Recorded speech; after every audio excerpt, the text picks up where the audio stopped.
नमस्कार दोस्तों। UPSC exam देने के बाद दो चीज़ें हो सकती हैं, तीसरा कोई ऑप्शन नहीं है। या तो आप पास होंगे या फिर आप फेल होंगे। और ये चीज़ ध्यान रखिए कि सफलता या असफलता एक दिन में नहीं मिलती। अभी आपने जो रास्ता चुना है उसी से तय होगा कि आप सफल होंगे या असफल होंगे। अगर आप उन चीज़ों को पढ़ रहे हैं जो एग्ज़ाम में सीधे आपके काम आएंगी, तो आप इस रास्ते पर चल रहे हैं, आज नहीं तो कल आप सफल हो ही जाएंगे। लेकिन अगर आपने ऐसी चीज़ें पढ़नी शुरू कर दी हैं जो आपके काम की नहीं है, सिर्फ आपके पैसे की और समय की बर्बादी हो रही है, तो चाहे आप कितनी भी मेहनत कर लीजिए, अंततः आप असफल ही होंगे और इस जाल में फंसे रहेंगे, बार बार एग्ज़ाम देते रहेंगे। इसीलिए अपना समय बहुत सोच समझकर उन चीज़ों पर निवेश करिए जो आपको सफलता की राह पे आगे बढ़ाती हैं। और इसी काम को आसान करने के लिए मैं लगातार आपको 5 सालों से सबूत भी दिखा रहा हूँ, नोट भी दे रहा हूँ कि देखिए बस इतना ही पढ़ लीजिए, टॉप 300 की नोट आपको दी जाती है, यहीं से कट ऑफ से ज़्यादा क्वेश्चंस आ रहे हैं। अगर आपका बेसिक क्लियर है तो इससे ज़्यादा कुछ भी पढ़ने की ज़रूरत नहीं है। ये सारी वीडियोस चैनल पे पड़ी हैं, जाके सबूत वाली वीडियो आप देख सकते हैं। और इसके लिए क्या करना है, ये व्हाट्सएप नंबर है, आप इस पर मैसेज करिए। जो भी नोट्स यूपीएससी के लिए दी जा रही हैं उनकी जानकारी आपको मिल जाएगी, जल्दी से आप नोट ले लेंगे। ठीक है जी, तो चलिए आगे बढ़ते हैं। अगला टॉपिक है पृथ्वी का चुंबकीय क्षेत्र। यहाँ आपको कुछ बातें बहुत इंटरेस्टिंग समझनी है, और एक बार आपने समझ लिया तो फिर चाहे कैसे भी घुमा के क्वेश्चन पूछा जाए, आप बहुत अच्छे से उसका जवाब देंगे।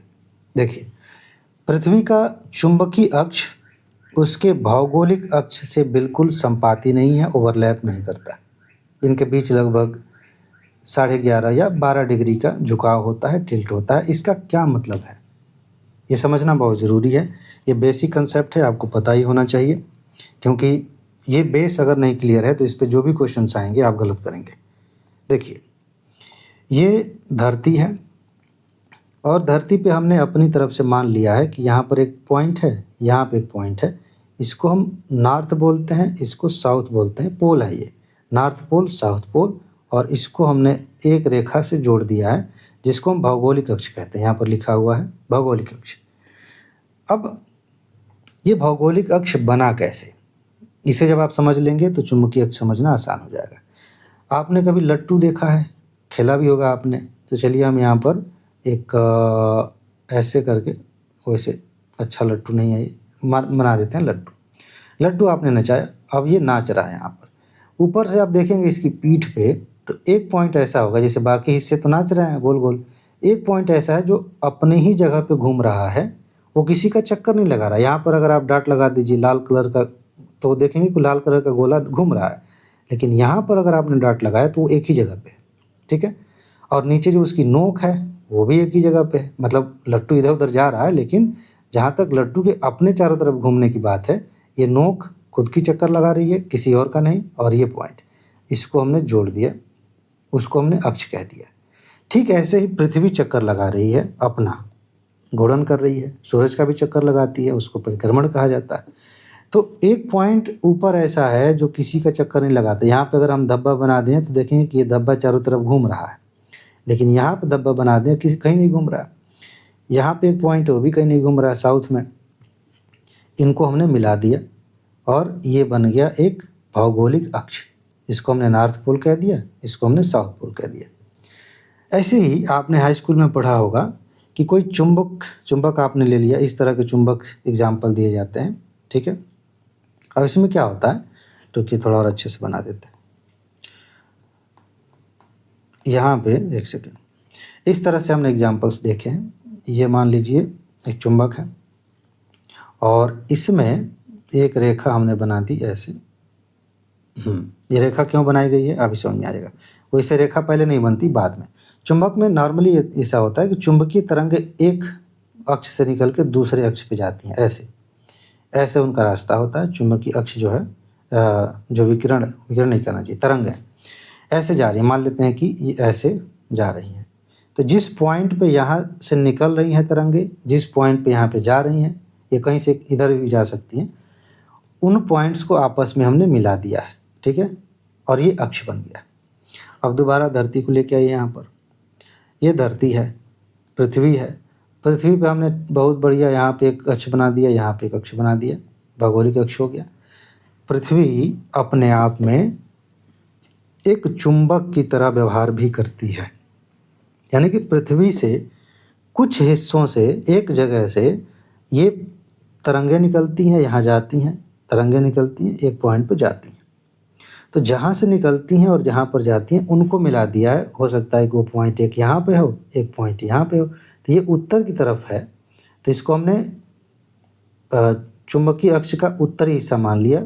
ये चुंबकीय नॉर्थ हो गया और ये चुंबकीय साउथ हो गया, मैग्नेटिक नॉर्थ और मैग्नेटिक साउथ। ठीक है, इनके बीच में कोण बना हुआ है लगभग 12 डिग्री का। ये एक दूसरे के ऊपर नहीं, यानी कि अगर आपसे कोई पूछे, यूपीएससी ही पूछे कि चुंबकीय नॉर्थ और भौगोलिक नॉर्थ एक ही बिंदु है, तो वो गलत हो जाएगा, ये अलग अलग है। और एक कमाल की बात यह है कि हमेशा ऐसा नहीं होगा कि 12 डिग्री का बना रहेगा। अभी है, कुछ हज़ार सालों में, कुछ लाख सालों में ये बदल जाएगा। कई बार ऐसा हुआ है कि ये नॉर्थ जो है ये घूम के इधर आ गया, ये साउथ घूम के इधर चला गया। एक दिन में नहीं हुआ, करोड़ों सालों में धीरे धीरे करके इधर साउथ हो गया। तो ये चुंबकीय जो अक्ष है ये बदलता रहता है। भौगोलिक अक्ष तो हमने अपने हिसाब से अपनी सुविधा के लिए बनाया, ये नहीं बदलेगा, लेकिन ये बदलता रहता है। ये बात आप समझ लीजिए। मेरे ख्याल से अब आपको ये बात समझ में आ गई कि इन दोनों में अंतर है, और ये बेसिक डिफरेंस जो है आने वाले समय में आपको बहुत मदद पहुंचाएगा। एक चीज़ मैं एक्स्ट्रा आपको बता देता हूँ, ये जो चुंबकीय ऐसे निकल रहा है, ये तरंगें निकल रही हैं, इनका फ़ायदा क्या है हमें? बहुत इंटरेस्टिंग है, ये है नहीं टॉपिक में, लेकिन मैं समझा देता हूँ, ये आपको समझना चाहिए। ये पृथ्वी है, ठीक है, और यहाँ कहीं सूरज है। सूरज से विकिरण आ रही, उसमें हानिकारक किरणें भी हैं। और मान लेते हैं फ़िलहाल के लिए, हम सुविधा के लिए ऐसे बना लेते हैं, यहाँ पे नॉर्थ, यहाँ से चुंबकीय विकिरण आ रहा है। चुंबकीय विकिरण ऐसे आ रहा है, ऐसे जा रहा है ध्रुवों से, ठीक है, ऐसे। अब जब ये विकिरण आ रहा है तो इन चुंबकीय तरंगों में ही फंस के बहुत हानिकारक, बहुत सारे विकिरण जो है इधर फंस जाते हैं, धरती तक नहीं आ पाते। उस चुंबकीय रेखा को जिसे हम देख नहीं पा रहे हैं उसमें फंस जाती हैं ये विकिरण, और हम सुरक्षित रहते हैं। एक और मज़ेदार चीज़, एक और तथ्य आपको बता देता हूँ, ये काम आएगा, पूछा भी गया इसमें। कभी कभी मेरे मन में आता था, जब मैंने ये पढ़ा नहीं था शुरू में, आपको पता है मेरा ऑप्शनल ज्योग्राफी था, तो जब ग्रेजुएशन में कर रहा था पहली बार ये पढ़ा, तो मुझे एक मन में सवाल आता था कि ये बात जब मैंने समझ ली कि जब ये विकिरण आता है तो इस विकिरण में तो यहाँ पर मतलब चुंबकीय तरंगों में फंस गया और हम बच गए, लेकिन यहाँ से विकिरण इधर भी जा रहा है और यहाँ पर तरंगें नीचे उतर रही हैं, यहाँ पर कुछ जगह खाली है, तो यहाँ से ये तरंगें नीचे उतर जाती हैं। और समझ लीजिए कि ये जो रेखाएं मैं बना रहा हूँ ये वायुमंडल का नहीं है, चुंबकीय रेखाएं हैं। तो यहाँ से ये विकिरण, ये आवेशित कण नीचे उतरते हैं, और जब वायुमंडल में, आयन मंडल में आते हैं तो वो अलग अलग तरीके से चमकदार दिखाई देते हैं, रंग बिरंगे दिखाई देते हैं, जिसको हम बोरियालिस बोलते हैं, अरोरा बोरियालिस, उसे अरोरा बोलते हैं, अरोरा बोरियालिस और अरोरा ऑस्ट्रियालिस। आपने देखा होगा। तो मेरे मन में सवाल आता था कि ये कनाडा में, अमेरिका में क्यों दिखाई देते हैं? क्योंकि नॉर्थ पोल अगर हम देखें तो वो तो उससे काफ़ी दूर है। मान लेते हैं कनाडा ये इधर कहीं है, अमेरिका इधर कहीं है, ठीक है। यहाँ उत्तरी गोलार्ध में हम देखते हैं, दक्षिण में ऑस्ट्रेलिया के आसपास आप देखते हैं, ठीक है। तो अरोरा ऑस्ट्रेलिस इसको बोलते हैं। यही वजह है, क्योंकि इसका जो चुंबकीय क्षेत्र है, जो अक्ष है, वो इस तरह से, यहाँ से तरंगें ऐसे ऐसे जा रही हैं, ठीक है। तो अब आपको कोई पूछ ले कि भाई ये उस जगह पे ध्रुवों से ये तरंगें उतर रही हैं नीचे, वायुमंडल में आवेशित हो रही हैं, आयन मंडल में, तो चमकदार दिखाई दे रही हैं, तो ये कनाडा में क्यों दिखाई दी? क्योंकि चुंबकीय क्षेत्र जो है उसका जो नॉर्थ है वो लगभग इधर है, भौगोलिक वाला इधर है, ठीक है, इस वजह से। तो एक ही टॉपिक में हमने बहुत सारे कंसेप्ट पढ़ लिए, ठीक है।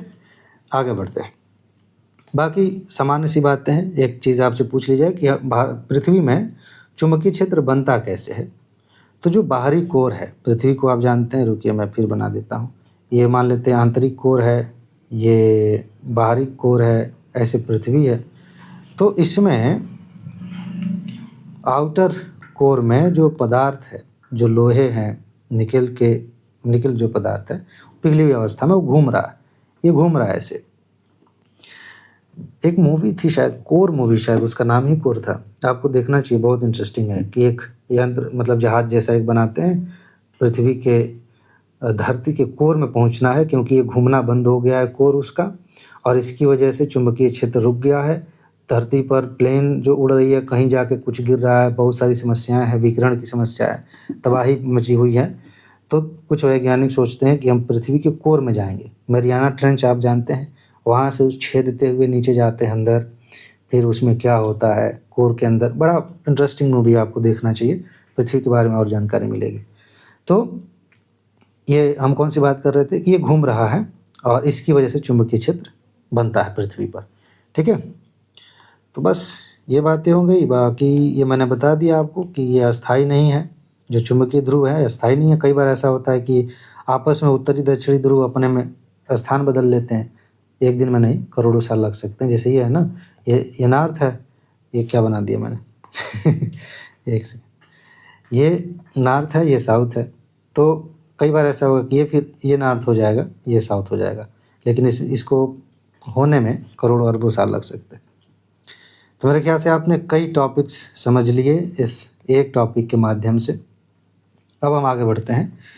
चंद्रमा की गतियाँ और पृथ्वी से दृश्यता, इसको लेके क्वेश्चन पूछा गया। तो देखिए, ये जो टॉपिक का हेडिंग मैंने बनाया है, ये इस आधार पे बनाया है कि क्वेश्चन का थीम क्या है, किस बात को लेके पूछा गया है। इसका मतलब ही नहीं कि यही हेडिंग बना के यूपीएससी ने पूछा था। वो बातें जो पूछी गई थी वो अंदर मिलेंगी आपको।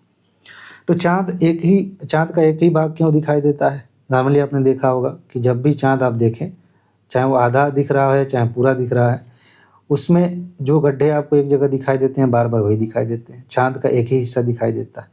इसका कारण ये है, एक शब्द ये है ज्वारीय लॉक, टाइडल लॉकिंग बोलते हैं, और एक आगे भी है यहाँ पे सिरिडियल माह जिसको बोलते हैं। लेकिन ये सब कीवर्ड्स हैं, ध्यान रखना है। असली बात यह है कि चंद्रमा का अपनी धुरी पर घूर्णन, जो चाँद अपनी ही धुरी पर घूम रहा है, उसका समय और पृथ्वी के चारों ओर जो परिक्रमा लगा रहा है उसका समय एक ही है। ठीक है, इसलिए आपको एक जगह वैसे ही दिखाई देगा। जैसे मान लीजिए कि आप यहाँ पे खड़े हैं पृथ्वी पर, और चाँद को मान लेते हैं कि एक इंसान है। ठीक है, ये इंसान है और ये पृथ्वी का चक्कर लगा रहा है। तो ये क्या कर रहा है, मान लेते हैं कि ये 5 मिनट में अपने ही आसपास घूम जाएगा। अभी आपकी तरफ मुंह है उसका, आप यहाँ से देख रहे हैं। ठीक है, तो उसकी शक्ल आप देख पा रहे हैं। 5 मिनट बाद ये आप घूमना ऐसे शुरू करेगा, ऐसे ऐसे ऐसे ऐसे अपनी धुरी पे। 5 मिनट बाद अपना एक चक्कर पूरा करेगा और आपके सामने फिर इसका मुंह आ जाएगा। लेकिन ये साथ साथ पृथ्वी का भी चक्कर लगा रहा है। तो ये जो घूम रहा है, इस रास्ते में आते हुए कहीं घूम रहा है, 5 मिनट पूरा होते होते फिर ये इसी जगह पे आ जाएगा और फिर आप इसका मुंह सामने आ जाएगा। यानी कि जितने समय में पृथ्वी का चक्कर लगा रहा है, लगभग उतने ही समय में अपना चक्कर लगा ले रहा है। इसलिए यहाँ जो खड़ा हुआ व्यक्ति है, भारत में जो खड़ा है, चाहे जो अमेरिका में खड़ा है, उसको हर बार चाँद वैसे ही दिखाई दे रहा है। ठीक है, बात समझ में आ गई? तो ये बेसिक सी चीज़ है, बहुत सारे लोगों को नहीं पता होता। और यूपीएससी में तथ्य याद करना अपनी जगह है, लेकिन बेसिक समझना अपनी जगह बहुत इंपॉर्टेंट है। मैं हालांकि जब पढ़ाता हूँ टॉप 300 भी, इसमें भी तो बेसिक हर चीज़ समझाने की कोशिश करता हूँ, लेकिन कंसेप्ट समझने पर जोर दीजिए। बस ये है कि कंसेप्ट हर चीज़ का नहीं समझना है, जहाँ से क्वेश्चंस आ रहे हैं वहाँ से समझना है। और आप समझ रहे हैं मैं क्या कह रहा हूँ। टॉप 300 ये 32 साल वाला, इसको बहुत गंभीरता से लीजिए, बार बार रिवाइज़ करिए। नोट तो आपके पास होगी, नहीं है तो फिर आप बहुत कुछ मिस कर रहे हैं। तुरंत नोट लीजिए और अच्छे से पढ़िए। खैर, चंद्रमा की घूर्णन और परिक्रमा अवधि की बात कर ले तो लगभग जो है वो 27.3 दिन का समय लगता है। ये वो समय है। इसके बाद से कुछ खगोलीय तथ्यों की बात करें। चंद्रमा पृथ्वी से नॉर्मली इतना किलोमीटर दूर है, नहीं पूछा जाएगा। व्यास जो है पृथ्वी के व्यास का लगभग 30 गुना है ये दूरी। अच्छा, एक चीज़ और है, चंद्रमा का व्यास पृथ्वी के व्यास का लगभग 1/4 है। ये पूछा गया है कई बार पीसीएस में भी। चंद्रमा पर गुरुत्वाकर्षण पृथ्वी का 1/6 भाग है, जिसके कारण वहाँ किसी वस्तु का भार पृथ्वी की तुलना में बहुत कम हो जाती है। यहाँ पे हो सकता है कि आप यहाँ से छलांग लगा के यहाँ जा सकते हैं, चंद्रमा पर छलांग लगाएंगे तो यहाँ जाएंगे, वहाँ फुटबॉल खेलने में मजा आएगा। खैर, आगे, शुक्र ग्रह पर पृथ्वी की जीवन की संभावना और वायुमंडल की स्थिति। शुक्र ग्रह के बारे में थोड़ा आप समझिए।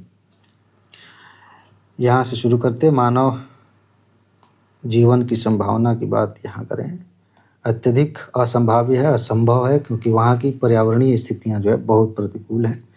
तापमान जो है सौरमंडल का सबसे गर्म ग्रह है ये।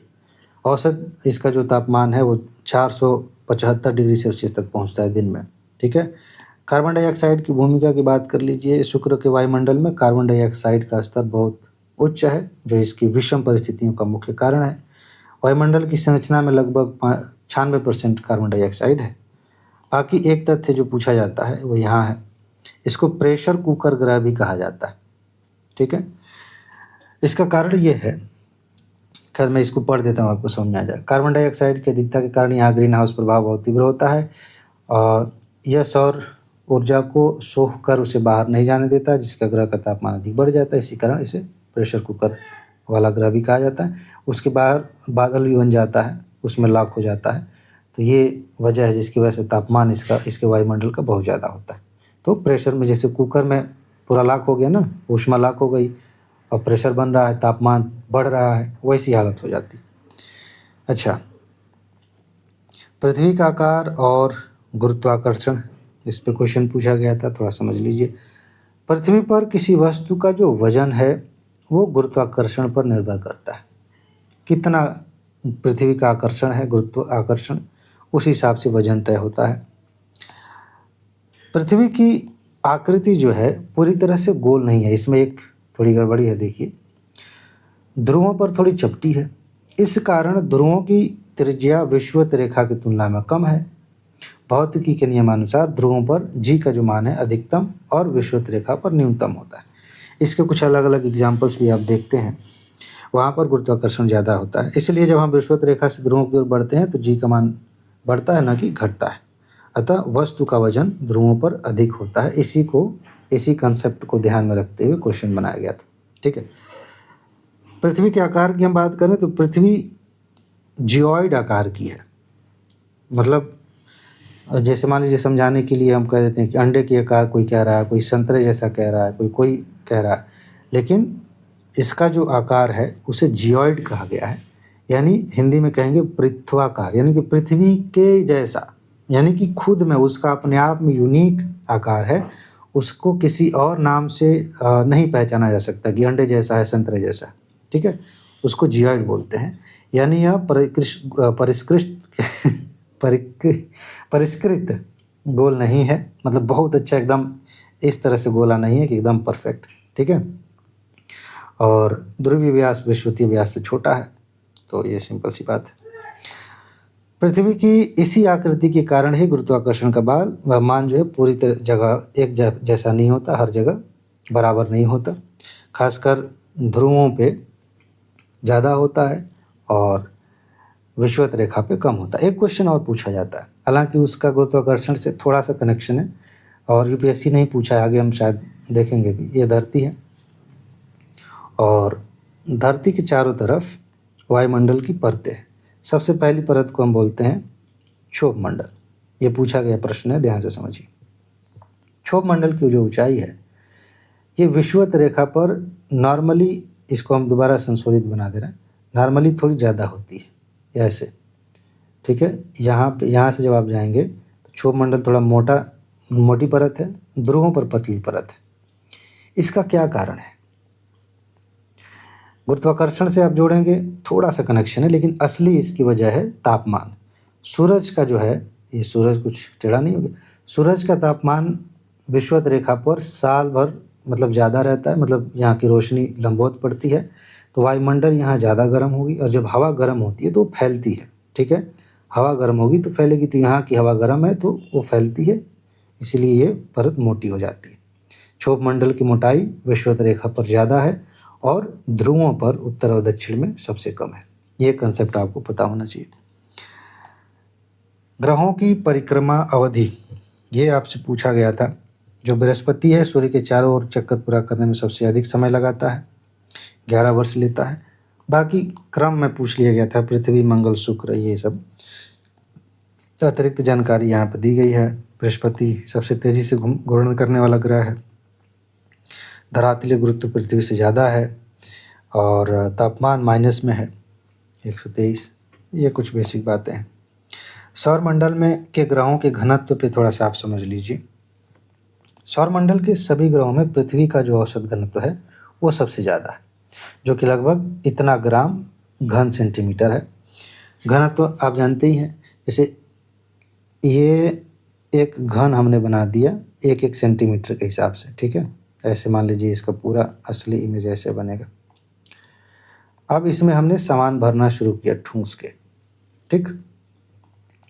अब इस एक घन सेंटीमीटर में कितना सामान आ जाएगा, मतलब सामान से मतलब है कितना पदार्थ आ जाएगा। पृथ्वी से हमने पदार्थ उठाया, मिट्टी उठाई, इसमें भर दिया, तो एक घन सेंटीमीटर में 5 ग्राम 5.5 ग्राम मान लेते हैं बालू आया, उसका घनत्व। कोई शैल हमने रख दिया, ये औसत घनत्व की हम बात कर रहे हैं।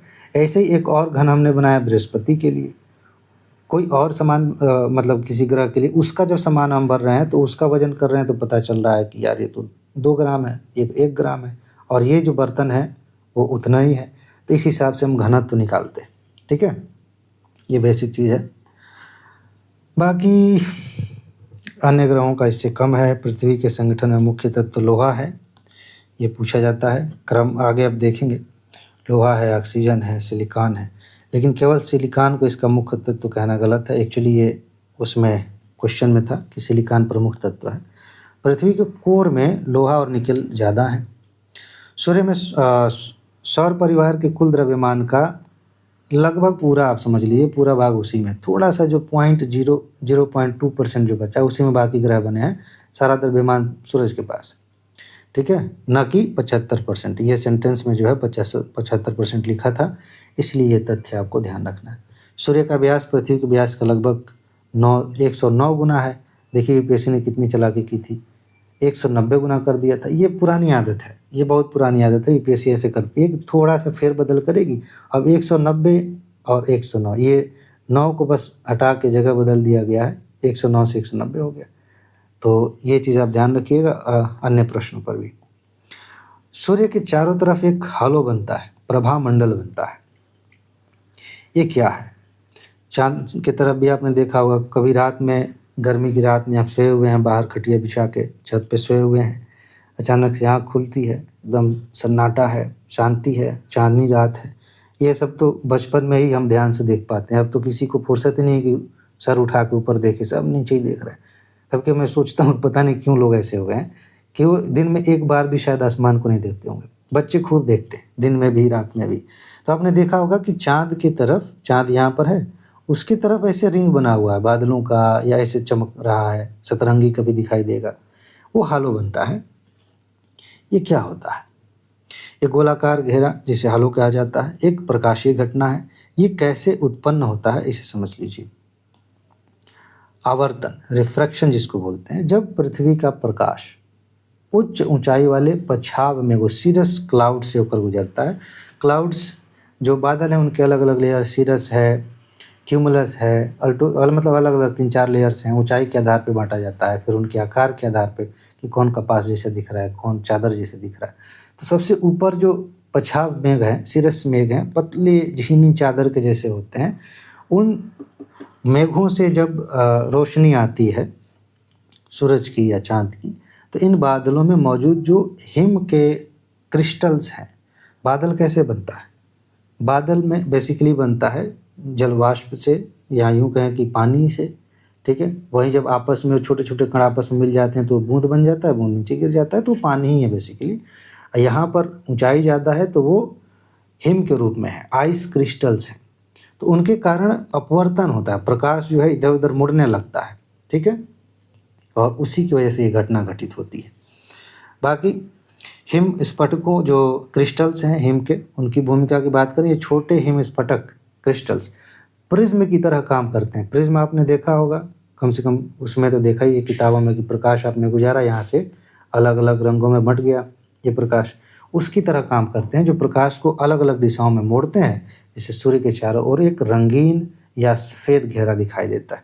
कभी बचपन में आपने दोपहर में ही ऐसे देख लिया होगा, हल्की बदली वाले दिन में, तो आपको सूरज ऐसा दिखाई दिया होगा।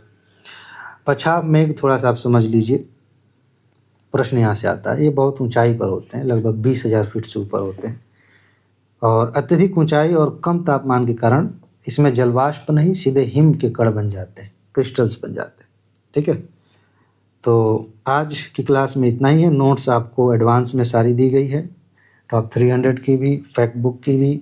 फैक्ट बुक तो उसमें यूपीपीसीएस के लिए दिया जाता है। ये 32 साल वाली नोट यूपीएससी वाले ग्रुप में दी गई है। जाइए जल्दी से नोट लीजिए, अच्छे से तैयार करिए। और आज के लिए बस इतना ही है। एक बात ध्यान रखिए, अपना ख्याल रखिए, खुश रहिए, मस्त रहिए, मुस्कुराते रहिए। आगे मिलते हैं। नमस्कार।